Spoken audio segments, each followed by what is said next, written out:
Hereditary power of genetics. Look how interesting, this is fascinating. The level of physical activity of an individual will influence the brain health of their future children. If you are a person who engages in regular physical activity on a daily basis, when you have offspring, when you become a parent, regardless of your gender, your children will experience improved brain health. Proven in literature, not making up, just a messenger. So, look at the hereditary power of genetics. It's not the power of genetics, it's the hereditary power of epigenetics. Genetics remains unchanged. Expression changed due to being a physically active parent before conception. We are not prisoners of our genetic inheritance. My father was ill, my mother was ill, that is the reason why I am unwell. It is not true. You may have provided them with the genders, but you can instruct them to be quiet, those genders. So, this is a liberating experience. You know that you are not a hostage to your heredity or bound by your genetic predispositions. Here's an example, Professor. This is a 1953 Cadillac. Take a look at this. Here is a 1953 Cadillac automobile. It's a classic car. Same birth cert. Born, placed on market in 53. Both have identical birth certs. One is in the junkyard, the other is running on the streets. One is old, the other is roaming. The chronological age is the same, the biological age is different. The same thing happens with this individual who is 60 years old and this other individual who is 60 years old, a patient of the same doctor who gave me these slides. What's the diff? The diff lies in epigenetics, the diff lies in the environment, the diff lies in lifestyle, the diff lies in nutrition, the diff lies in toxins. We'll study all of this. Who do you want to be, left or right? I know, but to get where you are on the right side, you'll have to make some effort. Are you willing to pay the price? Because everything has to pay a price. Are you willing to pay the price? This is the question, right?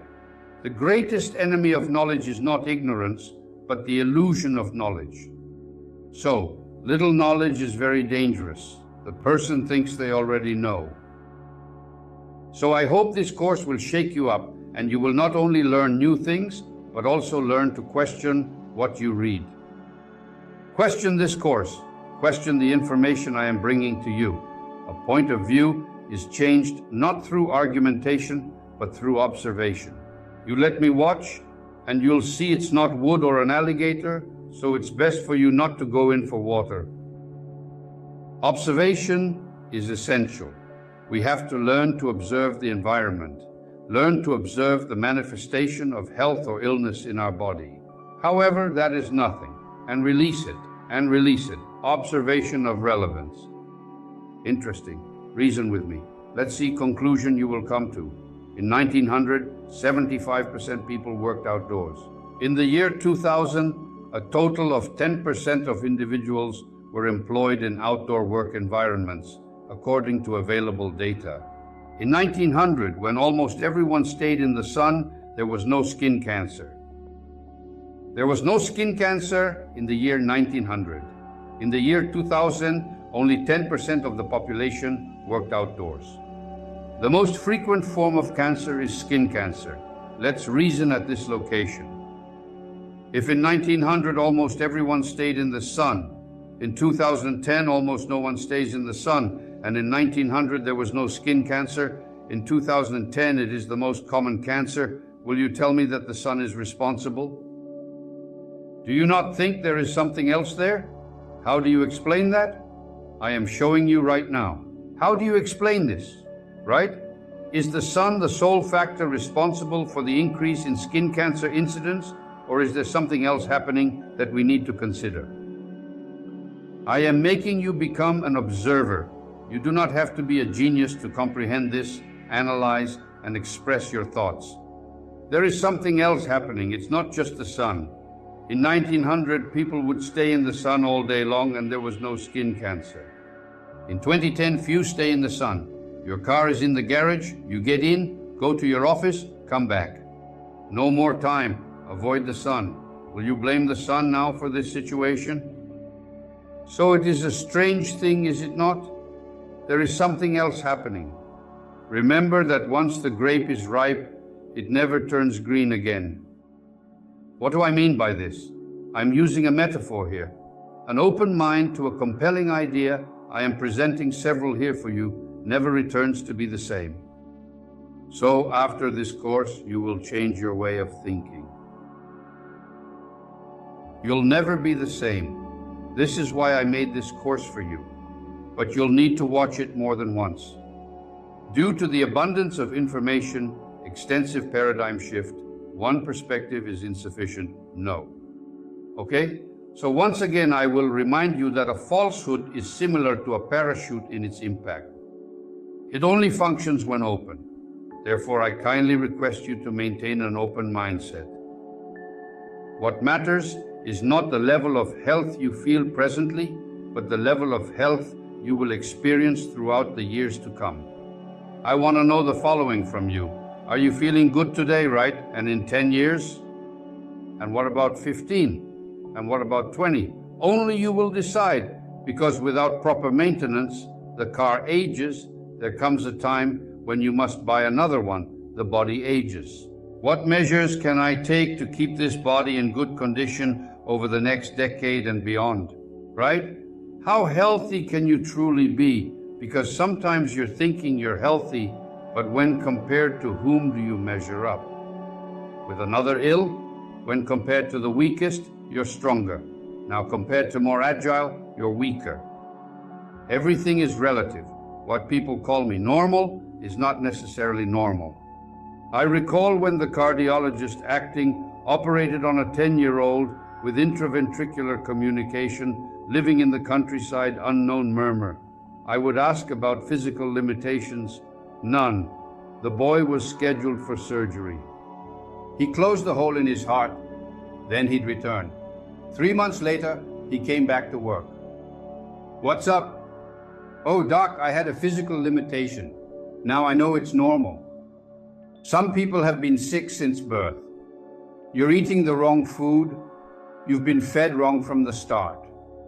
And doesn't know what it feels like to miss someone. Understood? Once again, I want to emphasize to you that I will use a lot of metaphor here, because metaphor transcends your critical mind. You possess a critical mind to obstruct the idea. The metaphor helps me bypass this critical mind and take the idea to your subconscious. So we will metaphorically discuss multiple times here throughout this course. So, here is another metaphor. Once a disciple went to visit his master, and when he arrived, the master said, "Do you want to have some tea?" He said, "I want." So the master took it and poured the tea into the cup. The cup kept filling up, overflowing, wetting the table, and the disciple couldn't contain himself. He said to the master, "Don't you see that the cup is already full? Is there no more room for tea there?" Then he looked at him and said to the disciple, can't you see that your mind is already full? You came here without room for my knowledge. If you already have a full mind, there's no place for what I'll teach you. What do you need to do? You must have a beginner's mind. Someone has to start a journey. We are starting a journey here. And have an open mind to this reality. Because if you come with a full cup, I already know it won't solve anything. Right? Very well. Please do not silence the messenger. Seek to understand and respond appropriately to body language. What needs fixing? Because your body is giving you a headache to indicate that something is amiss. He's causing your back pain. The body is a messenger. Killing it is futile. Go there, kill pain. Take painkiller. No, not solve. Not what solves. Person comes, brings bad news. Kings used to do in past. Messenger brought bad news. King killed messenger, as if solved. The message was to say, alert the following, something's wrong. The symptoms we encounter are the means by which our body conveys a message to us. Do you comprehend what I'm saying? Thus, the physical structure. It's the surface of registration of events. For instance, an abused person, a suffering person, a person brutalized as a child, beaten, they carry this, the mental and emotional part of the process. Michel Foucault. Michel Foucault in French, philosopher. This phrase is his. The body is the surface of inscription of events.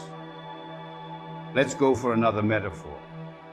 You are seeing here a building constructed. If it must be agreed, this building has to have a very large foundation to hold this building. By the way, foundation often takes longer than building. After it's ready, construction quickly begins. So I have to see what the foundation is. Then the building will be made, creating the foundation. So what did I do? I split this course into two parts. The first part is the foundation, where we start, and then it's the construction until we reach the top and put the roof.